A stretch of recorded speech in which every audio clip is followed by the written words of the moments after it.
여러분 안녕하십니까? 만나서 반갑습니다. 제가 어제가 아니라 지난번에 좀 나름대로 발표 자료를 만들어서 보내드렸었는데,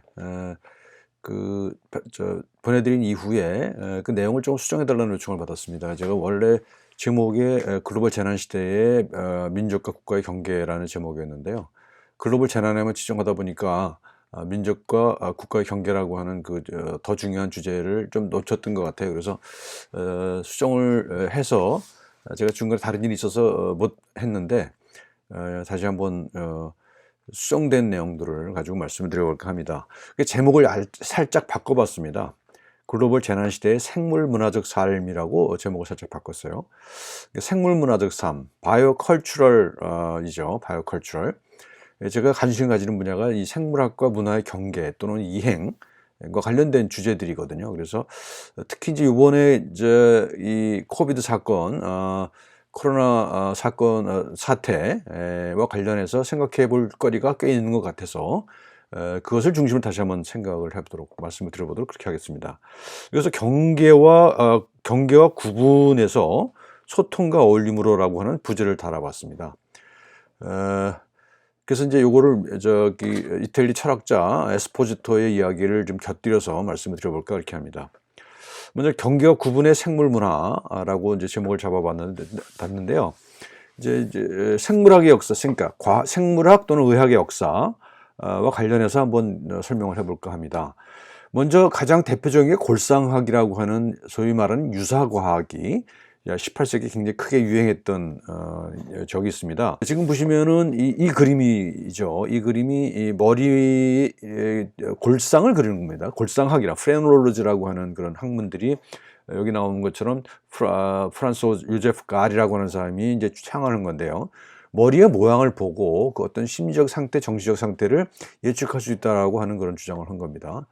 근데 지금 생각해 보면 이게 무슨 의미가 있느냐? 뭐 이 부분에 예를 들어서 희망이 들어가 있다. 뭐 이런 여기에 뭐 영적인 내용들이 들어가 있다. 뭐 이런 얘기를 했는데 과연 우리가 가지고 있는 과학의 어떤 근거를 가지고 있는 거냐 하면 그건 잘 알 수가 없는 거죠. 그럼에도 불구하고 굉장히 크게 유행했다는 겁니다. 그 이유는 뭔가 하면 생물학적인 그 요인들이 우리의 심리적 삶을 지배한다라고 하는 그런 검증되지 않은 그런 가정을 가지고 얘기를 했다는 겁니다. 그래서 생물학적 결정론이라고 하는 것이 이때부터 상당히 유행하기 시작했다. 그리고 그 이후에 19세기, 20세기를 거치면서 엄청나게 큰 재앙 수준에서 그 생물학적 결정론이 인류 역사에 큰 해악을 끼친 적이 있다라고 하는 점을 말씀드리고자 하는 겁니다. 그래서 골상학이라고 하는 것이 생물학적 결정론의 어떤 그 대표적인 사례라고 말씀드릴 수 있다면, 한국 사례, 그러니까 일제 때입니다. 일제 때의 사례를 보면 또 아주 우스꽝스러운 생물학적 결정론의 사례를 볼 수가 있습니다. 1930년대 사또 다케오라고 하는 사람인데 해부학자입니다. 경성제국대학 의학부의 일본인 해부학 교수인데, 이 사람은 어떤 개념을 만들었는가 하면 인종지수라고 하는 개념을 만들어요. 레이셜 인덱스라고 하는 그럴듯한 이름을 붙이고 만들죠. 근데 그게 인종 지수라는 게 도대체 가능한 거냐? 지금 생각해보면 말도 안 되는 얘기인데 그 당시엔 그랬다는 거예요. 뭐냐 하면 열등한 민족과 우등한 민족이 구분되어 있다고 하는 생각을 한 겁니다. 그래서 그걸 어떻게 측정하느냐?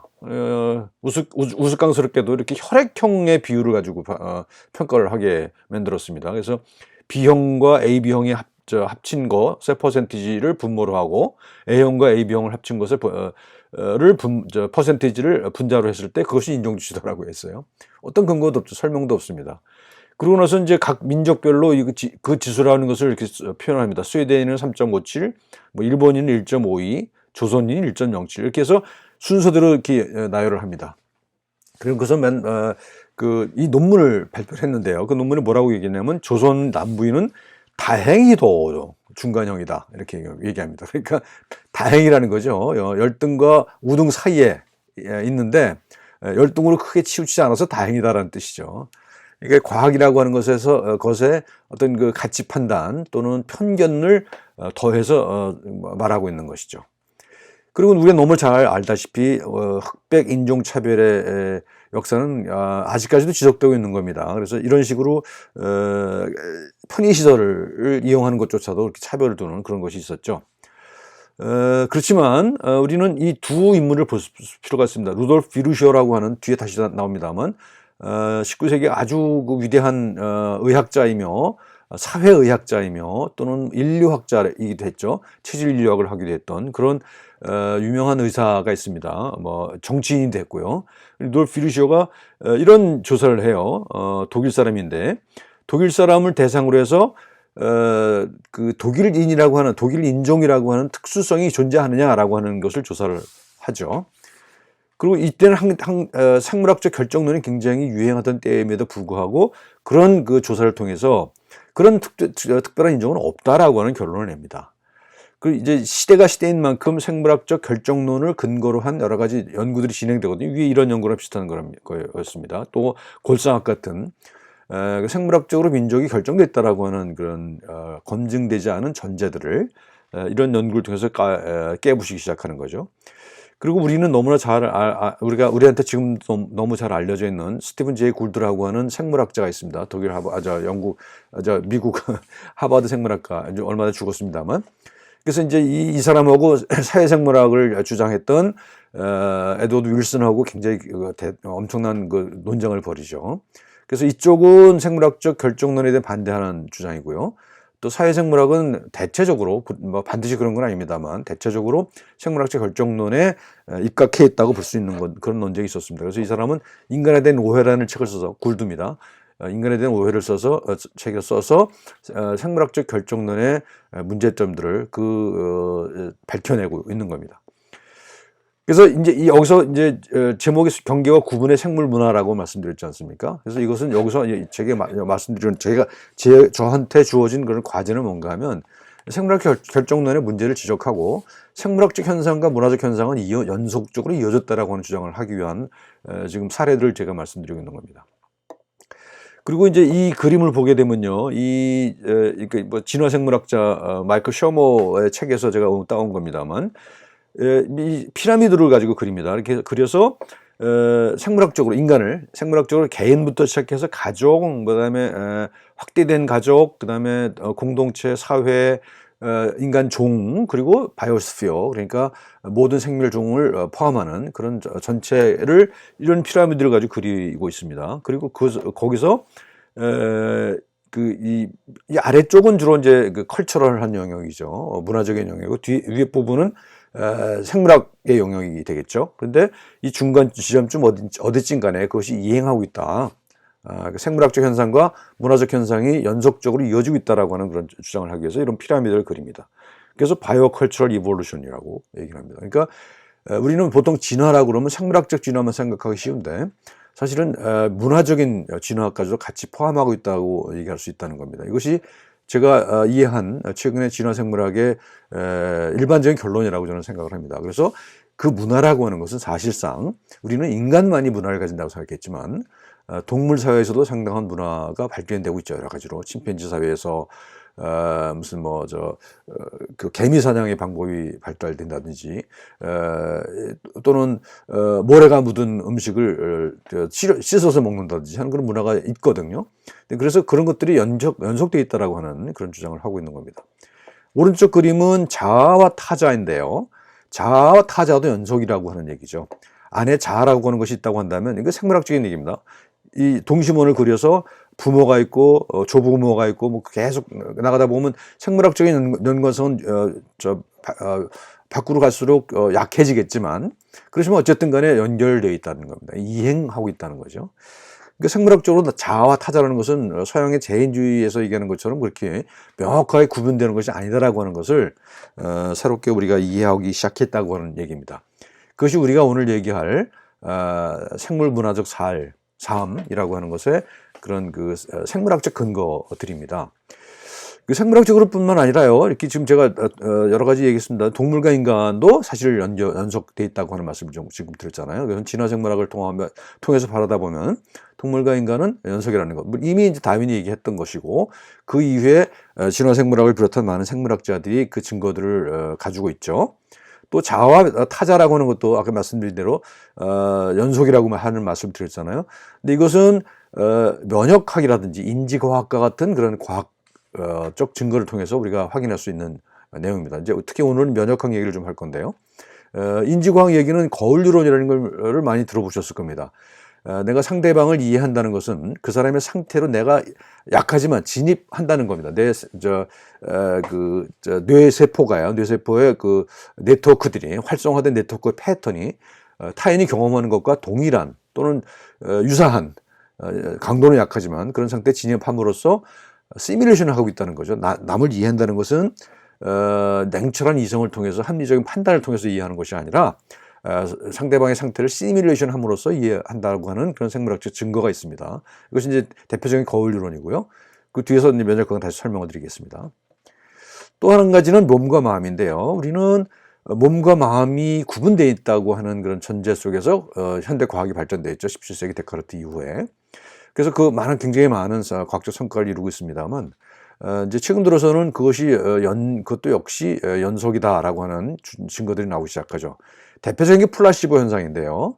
약효가 없는 약을 먹었는데 약효가 나타난다. 이런 역설적인 상황이잖아요. 그 말 속에 이미 그 전제가 들어가 있습니다. 약효가 없는 약인데 약효가 있다 하잖아요. 약효가 없다는 얘기는 그건 생물학적인 효능이 없다는 얘기 아니겠습니까? 그런데 생물학이라고 하는 것은 그 몸이라고 하는 그런 실체에 국한된 걸로 생각했단 말입니다. 그런데 실제로 플라시보라는 현상은 여러 가지 증거를 통해서 이건 부인할 수 없는 확고한 증거를 가지고 있는 거거든요. 그러니까 내가 어떤 기대를 했을 때 그것이 실제 몸의 변화로 나타나고 있다는 거잖아요. 그래서 플라시보 현상을 통해서도 몸과 마음이라고 하는 것이 구분되지 않는다는 사실들을 우리가 확인할 수 있습니다. 또 이제 지금 인류학과에서 주최하는 모임입니다만, 그 인류학이라고 하는 것도 그렇죠. 특히 이제 체질유학 같은 걸 보게 되면은 역시 생물학과 문화가 연속이라는 사실을 알 수가 있습니다. 특히 이제 의학 분야에서는요, 민속의학에 대한 연구를 보게 되면 그 문화의 독특한 어떤 의학적 방식도 있지 않습니까? 이제 그것들이 실제로 효과를 보고 있다는 증거들이 많이 있다는 것이죠. 그래서 저는 이제 이런 메타포를 생각해냈습니다. 이런 여러 가지 분리된 것도, 이게 이분법적으로 분리된 것도 있습니다만, 또는, 둘 이상의 어떤 현상 또는, 그 실체, 이것들이 사실상 분리되는 것이 아니다. 이렇게 연속되어 있다라고 하는, 걸 설명하기 위해서 이런 메타포를 제가 즐겨 사용하는데, 트램펄린입니다. 그래서 여러 사람이 같이 뛸 때, 그 사람은 자기 혼자 뛸 수가 없죠. 함께 뛰어야 되는데, 함께 뛰려면 옆 사람이 어떤 움직임을 가지고 있는가에 대해서 내 몸이 동조화되어 있어야 된다는 것이죠. 그러니까 내가 변해야만 된다는 겁니다. 남을 이해하기 위해서, 또 남과 함께 하기 위해서는 내가 변하지 않으면 안 된다라고 하는 그런 주장을 하기 위해서 이런 메타포를 제가 가져왔습니다. 지금 오늘 제가 말씀드릴 코로나 사태에 대해서도 비슷하게 적용할 수 있을 것 같은 생각이 들어서 함께 뛰기라는 점핑 투게더라고 하는 그런 메타포를 가지고 왔습니다. 자, 이제 다시 면역 얘기로 이제 돌아오겠습니다. 그러니까 이행과 연속의 연속이죠. 앞에 한 얘기의 연속인데요. 이제 이것도 이제 하나 메타포로 설명을 해보도록 하겠습니다. 벽이라고 하는 것과 막이라고 하는 것의 차이를 가지고 설명해 보려고 그래요. 벽과 막의 차이는 뭐냐? 벽은 이거 베를린 장벽입니다. 이렇게 완벽하게 이쪽과 저쪽을 구분해내죠. 그래서 그것을 넘어서는 순간 뭔가 일이 벌어지는 거 아닙니까? 근데 막이라고 하는 것은 완전히 막아놓지는 않아요. 그렇지만 일정 정도 이렇게 제한하긴 합니다만, 이렇게 물질들이 서로 왕래할 수 있는 통로들이 곳곳에 배치되어 있다는 겁니다. 그래서 선택적으로 받아들이고 내보내고 하는 그런 상태가 이제 막이죠. 그러니까 우리가 살아가는 방식은 과거에는 이런 벽을 중심으로, 벽이라고 하는 메타포를 가지고 살아왔다면, 지금 우리가 살아왔고 살아가야 될, 그리고 그것이 어떤 윤리적인 그 삶이라고 한다는 것은 이 벽의 논리가 아니라 막의 논리를 가지고 살아가야 되는 것 아니냐, 그런 생각이 들어서 이런 말씀 드렸고요. 이걸 이제 뒤에 말씀드릴 면역이라고 하는 관점에서 설명을 해보려고 합니다. 면역과 공역이라고 하는 관념. 그래서 보면 나와 너로 분리되어 있던 거잖아요. 면역도 옛날에는 나와 너, 셀프, 넌 셀프를 구분하는 거였어요. 그래서 넌 셀프가 내 몸에 침입하면 그것을 공격해서 그것을 물리치는 것이 전략이 이제 면역 전략이었단 말입니다. 지금도 상당히 많은 사람들이 그런 메타포를 갖고 면역을 바라보죠. 질병에 대한 생각을 할 때도 그렇고요.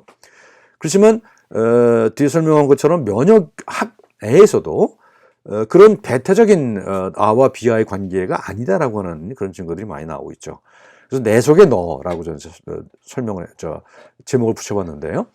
내 속에 너가 들어옴으로써 나의 정체성을 바꿈으로써 그럼으로써 면역이 이루어진다는 겁니다. 그리고 그걸 저는 이제 공역이라고 하는 그런 말로 이제 에스포지토를 따라서 커뮤니타스라고 하는 말을 표현해 봤는데요. 근데 내 속에 너라는 겁니다. 그래서 면역이라는 것은 내가 나 아닌 것을 물리치는 것이 아니라 내 속에 나 아닌 것을 받아들여서 새로운 나가 되는 것이다. 라고 하는 해석을 하는 거죠. 그러니까 면역학이라고 하는 과학을 그렇게 설명하고자 하는 겁니다. 그리고 결국은 그렇게 하다 보니까 나라고 하는 개인보다는 우리라고 하는 어떤 공동체로 또는 공통적인 것으로 그걸 중심으로 세상을 살아갈 수 있게 된다는 겁니다. 그래서 이것은 나라고 하는 것이 불변의 어떤 주체성이 아니라 역동적 정체성이다라고 하는 것이죠. 그래서 우리는 여태까지 우리 법 체계도 권리와 의무를 중심으로 돼 있잖아요. 어떤 개인이 가지고 있는 권리를 가지고 의무를 가지고 있는 거예요. 그렇게 생각했지만 이제 이건 뭐 다른 여러 가지 다른 철학자들도 얘기합니다. 특히 네그리 같은 사람들, 하트 네그리 이런 분들이 얘기하는 거지 다중이잖아요. 그래서 여기서 이거 권리와 의무라고 하는 그런 환원적인 또는 개인주의적인 그런 관념에서 공통성이라고 하는 관념으로 넘어가고 있다라고 하는 말씀을 드리고자 하는 겁니다. 자, 그 다음에 우리가 많이 얘기하는 정치에 대해서 얘기를 좀 해보도록 하겠습니다. 주로 이제 생명정치는 미셸 푸코를 중심으로 얘기가 되고 있는데요. 저는 이제 조금 이걸 확대해서 설명을 해보려고 합니다. 특히 이제 우리 동아시아 전통사에서는 이 의라고 하는 글자를 사용하지 않습니까? 근데 이 의라고 하는 것을, 물론 우리는 질병을 치료하는데 이 의를 가장 많이 사용합니다만, 또 이런 식으로 쓰기도 했습니다. 그래서 병을 치료할 때는 의병이 되고요. 그 다음에 인간을 치료할 때는 의인이 되고요.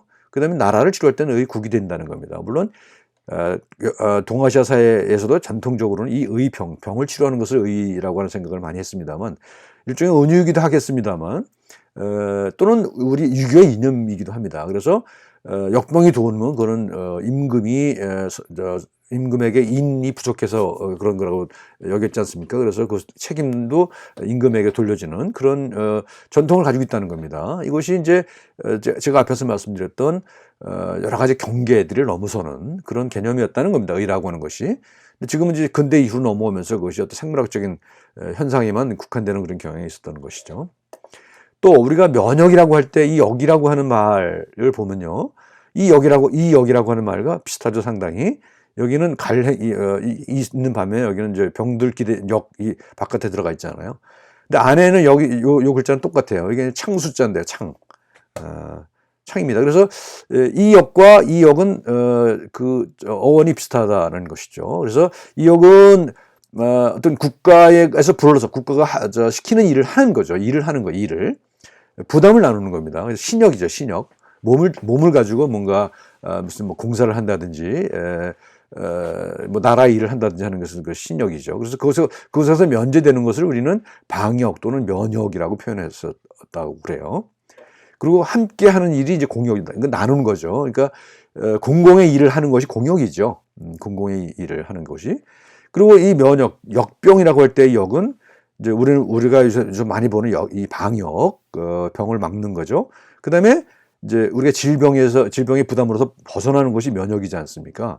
그래서 방역 또는 면역에 이제 이 역자가 쓰인다는 겁니다. 근데 이것이 동아시아 사회에 있어도 그 어원이 상당히 유사하다. 그러니까 공공의 임무를 수행하는 것과 병을 앓는 것이 왜 유사하냐를 이제 생각해 보자는 겁니다.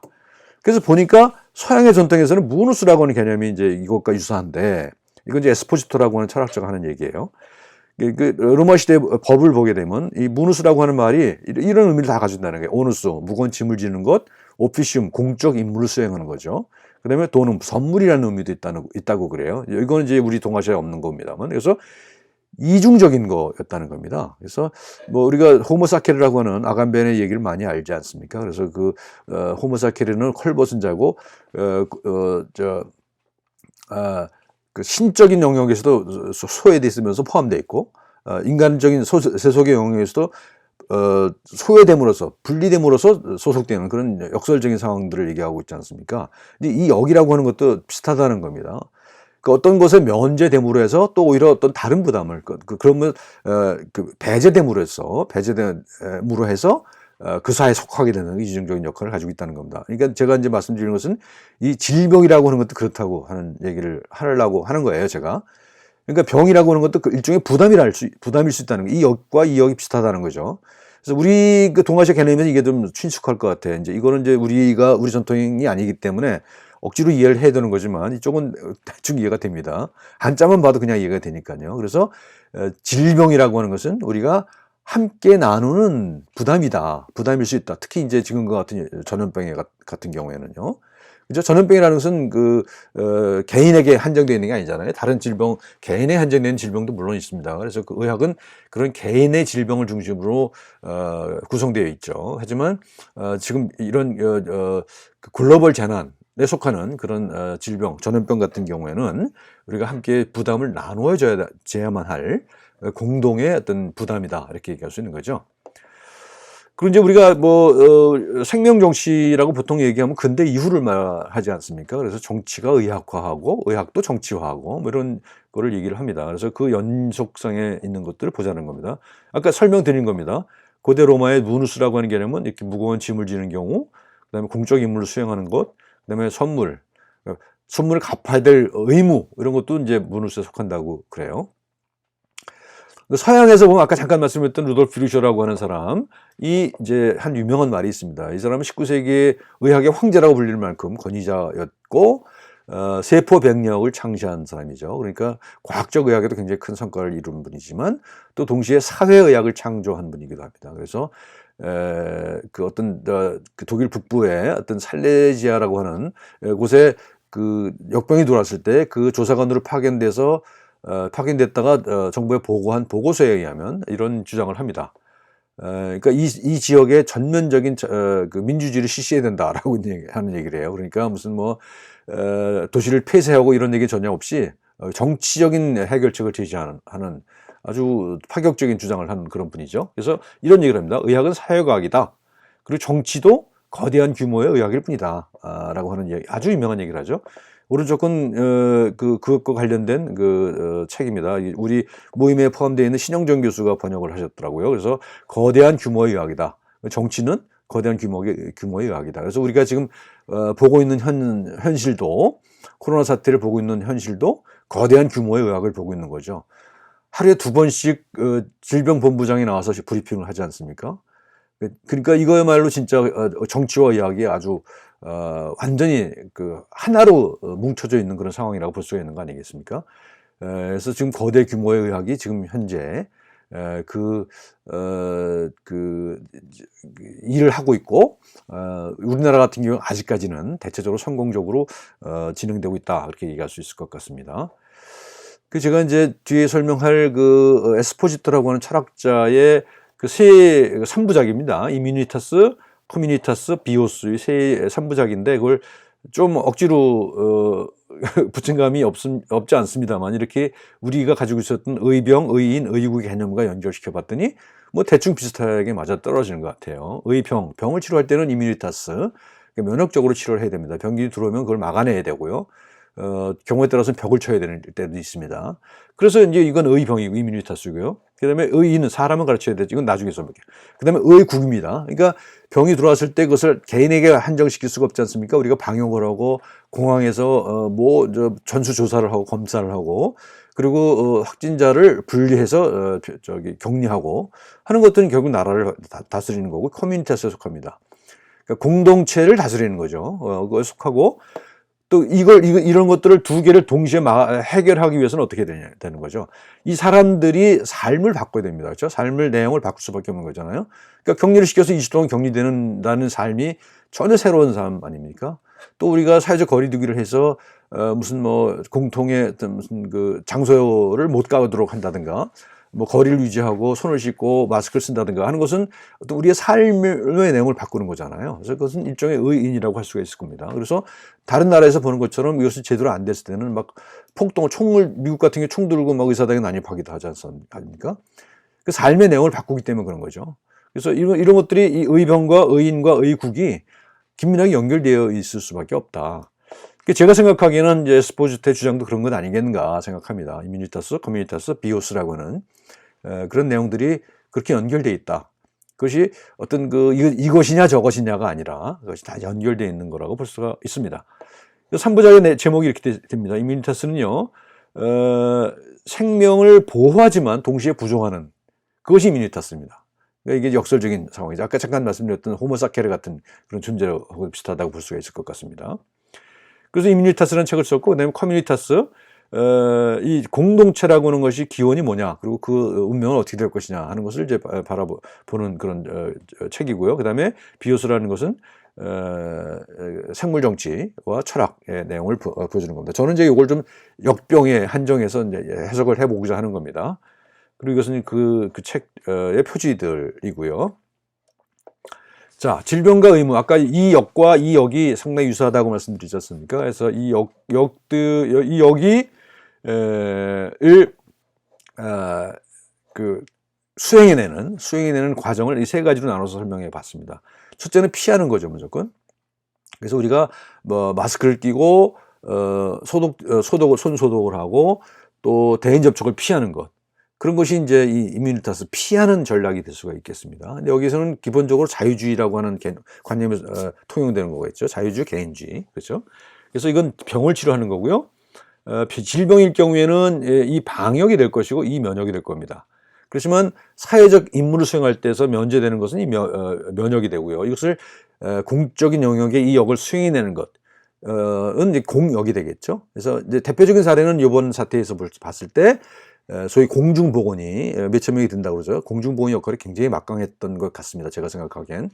그리고 막 임관한 간호장교들 다 대구 같지 않습니까? 이제 이것은 다른 나라에서 볼 수 없는 어떤 우리가 이 사태를 효과적으로 극복해낼 수 있었던 하나의 중요한 요인 아니었는가 생각을 하거든요.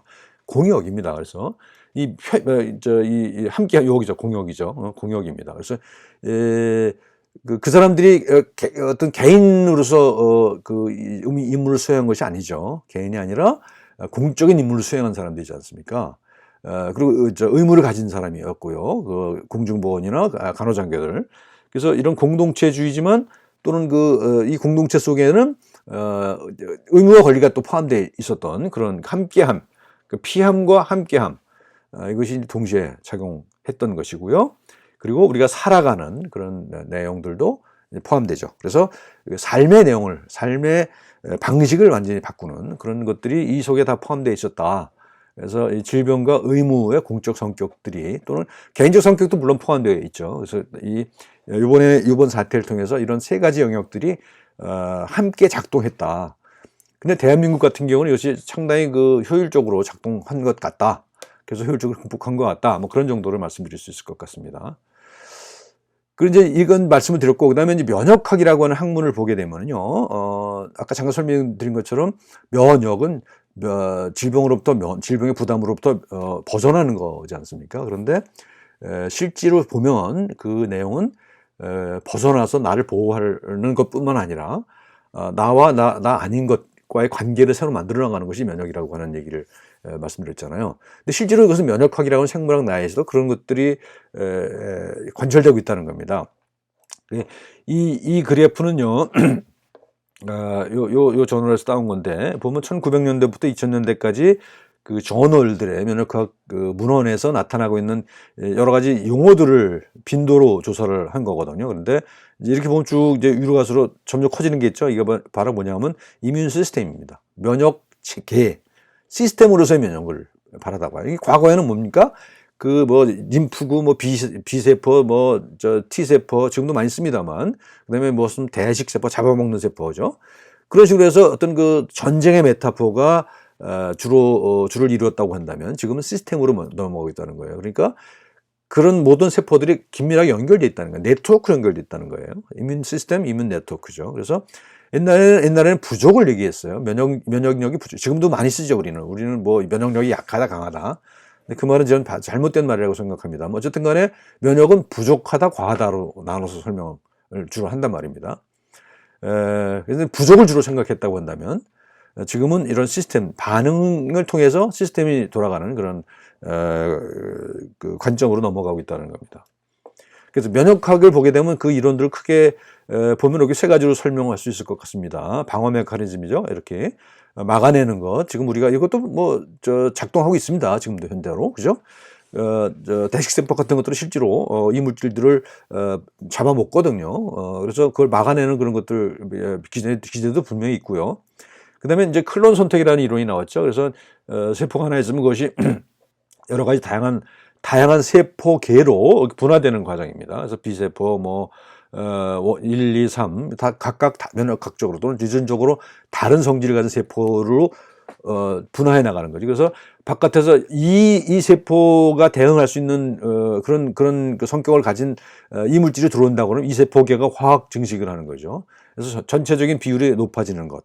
이걸 가지고 클론 선택 이론이라고 얘기를 하죠. 그러니까 마치 우리 진화의 그 논리와 비슷한 겁니다. 그래서 주어진 환경에 적합한 형질을 가지는 그런 개체가 증식한다는 거잖아요. 근데 여기서는 개체 대신에 세포가 증식한다는 것이다. 또 여전히 상당히 진실로 되어 있습니다.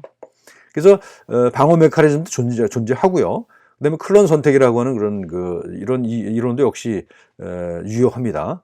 그렇지만 또 한 가지 제가 강조하고 싶은 것은 면역 네트워크라는 거예요. 이런 것들은 계속 세포 단위로 또는 그 세포가 분비하는 물질 단위로 우리가 연구를 해서 그것을 메커니즘이라고 하는 기제로 설명을 해내거든요. 어떻게 작동한다라고 하는 것을. 근데 뭐 최근 들어서 또는 과거에 1980년대부터 나오기 시작한 이론이 이제 면역 네트워크입니다. 그래서 이것은 이런 것들이 개별적으로 기능하는 것이 아니라 이것들이 다양한 면역 세포들이 네트워크를 통해서 그 네트워크 단위로 기능을 한다라고 하는 주장인 것이죠. 그래서 이것이 이제 1980년대에 노벨상을 받을 정도로 인기를 끌다가 지금은 거의 이제 사그러지고 있습니다. 그렇지만 제가 생각할 때는 이 이론은 다시 반드시 부활한다라고 생각합니다. 그래서 면역을 네트워크로 바라봐야만 제대로 생각할 수 있다는 겁니다. 지금 우리가 이 면역 분야뿐만 아니라 다른 분야에서도 이런 네트워크화, 어떤 사태를 설명할 때 네트워크로 설명해야 된다는 그런 인식들이 높아지고 있는 것 아니겠습니까? 지금 우리도 마찬가지입니다. 우리 이 사태도 그래서 이 세 가지가 있다. 방어 메커니즘과 을 설명하는 면역학의 부류가 있고요. 그다음에 클론 선택이라고 하는 것을 설명할 수도 있고 면역 네트워크로 설명할 수도 있다.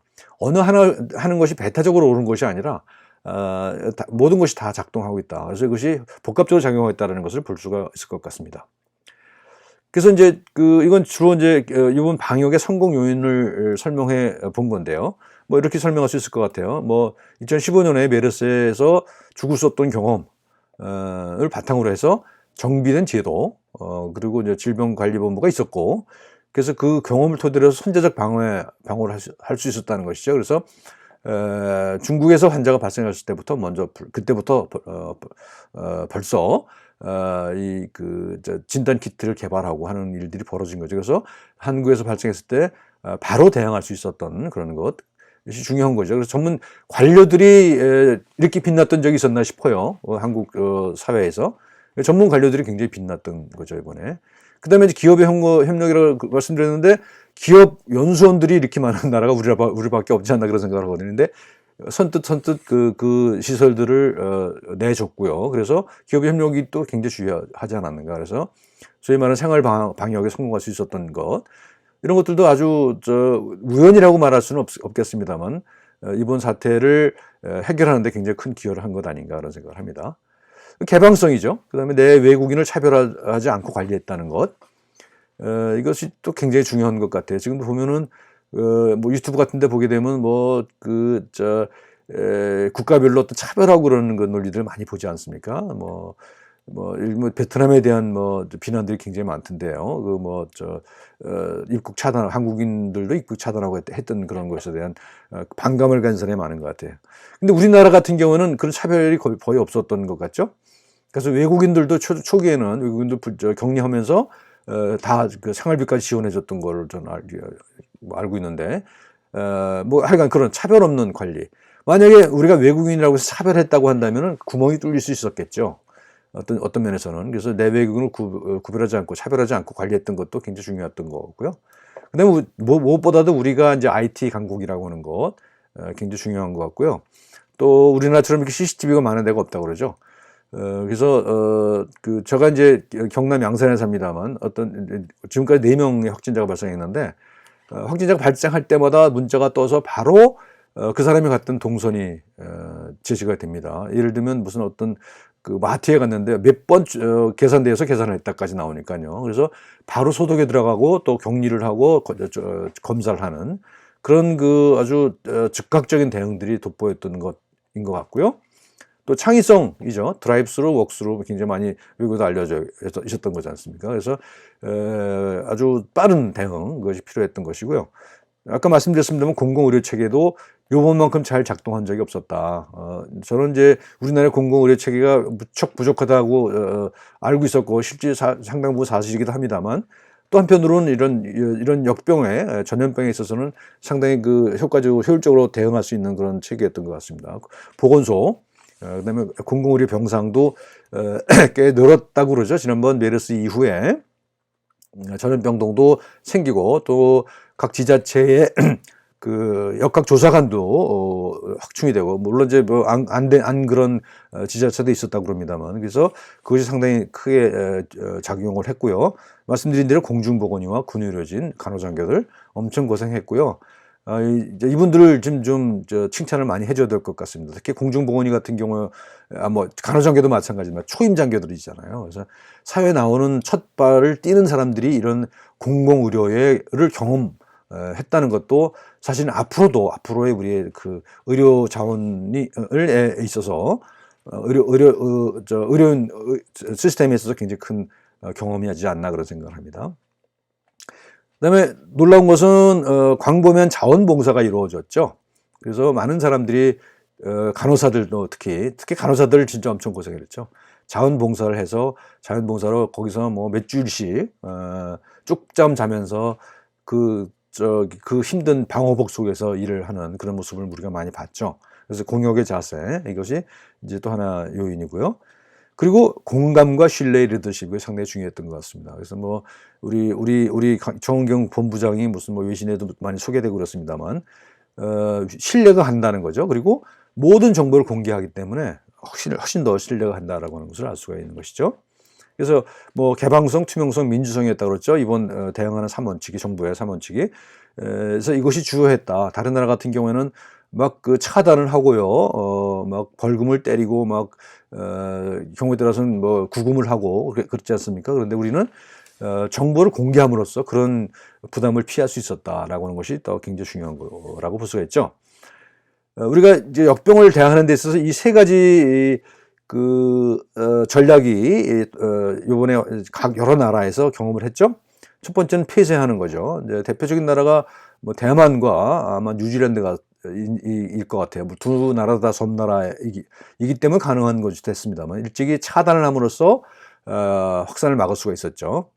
그래서 폐쇄를 하는 것 또는 뭐 다른 모든 유럽이나 미국 같은 경우에도 이런 폐쇄 전략이지 않습니까? 록다운을 해버리잖아요. 그래서 그것에 대한 반발도 엄청나게 심했죠.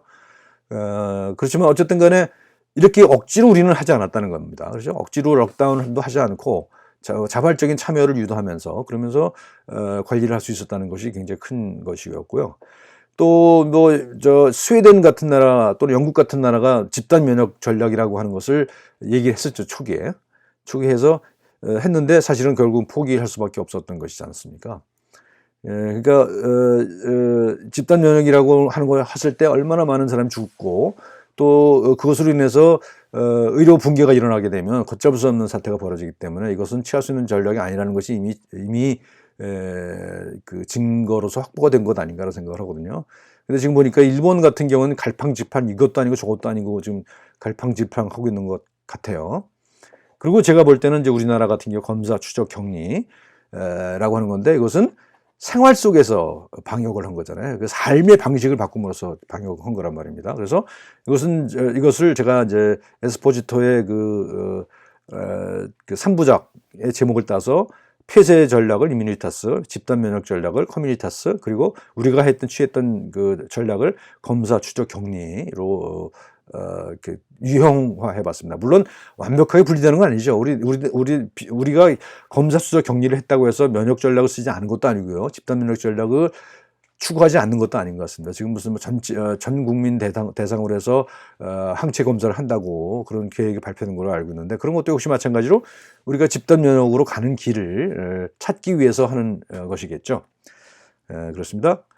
그리고 이제 정치학 피해자의 집단 면역 검사 추적 격리 똑같은 얘기입니다만, 미국 같은 경우에는 이것이 메시지가 통일이 안 돼갖고 또 굉장한 혼란을 초래하고 있죠. 그 전문가의 그 이야기와 대통령의 이야기가 막 다르고, 대통령 엉뚱한 소리 하고 뭐 소독제를 주사를 하느니 어쩌니 그런 말도 안 되는 소리를 해갖고서 난리 폈죠.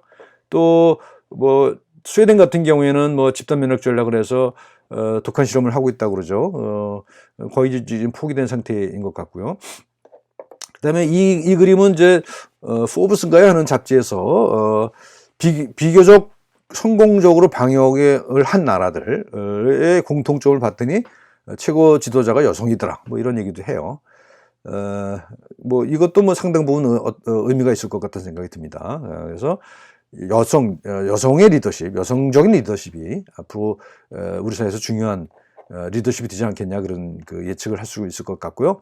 사회적의 전반적인 흐름을 보게 되면 그런 쪽으로 가고 있는 건 아닌가라고 생각을 합니다. 여성적 리더십. 특히 제가 이제 의학 계통에 근무를 합니다만, 특히 유럽 같은 경우를 보게 되면 의과대학에 들어가는 신입생들의 비율을 보게 되면 점점 여성이 높아지고 있고요. 지금 50%를 넘어서고 있거든요.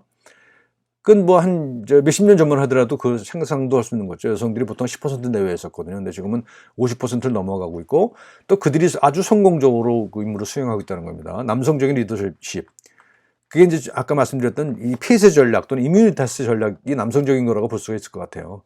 그리고 이제 그 커뮤니타스에 해당하는 것이 여성적인 리더십이라고 저는 생각을 할 수가 있을 것 같습니다. 공감의 리더십이랄까요? 공감과 신뢰의 리더십, 이것이 여성적인 리더십이라고 생각을 할 수 있는데, 물론 모든 여성 지도자가 다 그렇게 그런 건 아니라고 생각해요. 이 유재현대 같은 경우도 폐쇄 전략도 구사를 하거든요. 타회원도 마찬가지고요. 그래서 반드시 딱 구분되는 건 아니지만, 그래도 그런 그 여성적인 리더십이 신뢰를 바탕으로 하고 또는 공감을 바탕으로 하기 때문에 훨씬 더 효율적이 있었지 않았는가, 그런 생각을 하게 됩니다. 그리고 이제 제가 생각하는 가장 최악의 리더십이 아베 아닌가 싶은데요. 갈팡질팡 못하고 있지 않습니까? 내는 메시지도 제대로 전달이 안 되고 아주 혼란만 초래하고 있는 그런 리더십이 아니었는가 생각합니다. 미국도 뭐 그렇다고 볼 수가 있고요. 그래서 세 가지 전략을 볼 때 면역화 전략이 있습니다. 배제, 제한, 파괴, 국경 봉쇄. 이제 이 사람이 이제 의사협회 회장인데, 의사협회 회장을 내가 가져온 이유는 뭐냐면, 이 사태에 대해서 어떤 전문가가 어떤 신문에 칼럼을 썼어요. 그래서 공공의료를 확대해야 된다라고 하는 주장을 담은 칼럼을 썼단 말입니다. 근데 그 다음날 어떤 의사협회에서 어떤 일이 벌어진가 하면 그 전문가를 윤리에 회부하겠다라고 하는 기사가 났습니다. 참 놀라운 일인데, 어떻게 전문가라고 하는 사람이 이런 것을 취할 수 있는지 참 놀라울 뿐입니다. 또 한 가지 이제 참 희극적인 건데요. 이게 이제 이런 어떤 도지사입니다. 어떤 도지사가 이런 그 명찰을 달고 나타나서 브리핑을 합니다. 코로나19 박살이에요. 우리가 옛날 군대 있을 때 초전 박살이라고 하는 구호를 썼었는데, 그 연장선상에 있는 것이죠. 코로나를 박살내겠다는 겁니다. 코로나를 박살 날 수 있는 대상이 아니죠. 그죠? 말씀드린 대로 우리가 잘 관리해야 돼. 면역, 공역, 그 다음에 삶의 방식을 통해서 관리를 해야 될 대상이지, 그걸 박살내서 파멸시킬 수 있는 대상이 아니거든요. 이거는 말도 안 되는 겁니다. 우리가 자연에 우리가 이길 수가 없지 않습니까? 그래서 이것도 아주 잘못된 전략인데, 크게 보면 이걸 면역화 전략이다. 배제, 파괴, 이런 것이 이제 면역이라고 하는 것이 알려져 있어요. 근데 말씀드린 대로 면역학이라고 하는 것이 반드시 그렇지는 않거든요. 근데 크게 분류를 해서 그렇다고 하는 거고요. 또 록다운에 대한 그 반대 시위를 하는데 이런 총을 들고 나오는 그런 미국 사회, 이런 것들이 이런 그 과민 반응을 보이는 면역화 전략이라고 볼 수가 있을 것 같습니다. 그다음에 이제 공역 전략이에요. 모두를 위한 공공의 임무를 수행하고 있죠. 그래서 우리가 공중보건이 간호장교뿐만 아니라 이런 자원봉사들, 다양한 자원봉사자들 있고요. 그다음에 또 무슨 뭐 착한 임대료 운동이라든지 뭐 이런 또는 피해를 본 외식업체들을 응원하는 이런 그 캠페인도 하고 있죠, 우리가. 그래서 우리 같은 경우에 이제 이런 공동체 의식이 상당히 잘 작동했다라는 생각을 합니다. 그리고 새로운 삶의 규범을 만들어가고 있는 것이고요, 우리는. 그렇죠? 그래서 이게 이제 언제까지 얼만큼이나 지속될지는 아직 잘 모르겠습니다만 어쨌든 간에 새로운 삶의 규범들이 만들어지고 있는 것 같고요. 그것이 역사의 흐름을 또 바꾸지 않겠는가, 그런 생각을 합니다. 지금 어떤 방향으로 갈지는 저는 정확히 모르겠습니다만, 그래서 마지막으로 말씀드린 것은 우리는 저는 이제 의학자로서 이런 그 의학 또는 그 19세기 위대한 의학자이자 사회학자이고 자 정치가였던 루돌프 비리쇼의 주장을 따라서 또는 그 동아시아 전통을 통해서 이런 의병, 의인, 의국이라고 하는 이 세 가지가 분리될 수 없는 하나의 실체, 하나의 사태로 이해를 해야 된다. 그리고 이번에 그 코로나 사태라고 하는 걸 통해서 우리는 이런 그 세 가지가 분리되어 있지 않다라고 하는 그런 확실한 경험을 한 것 아닌가, 그런 생각을 합니다. 제 발표는 여기서 마치겠습니다. 감사합니다.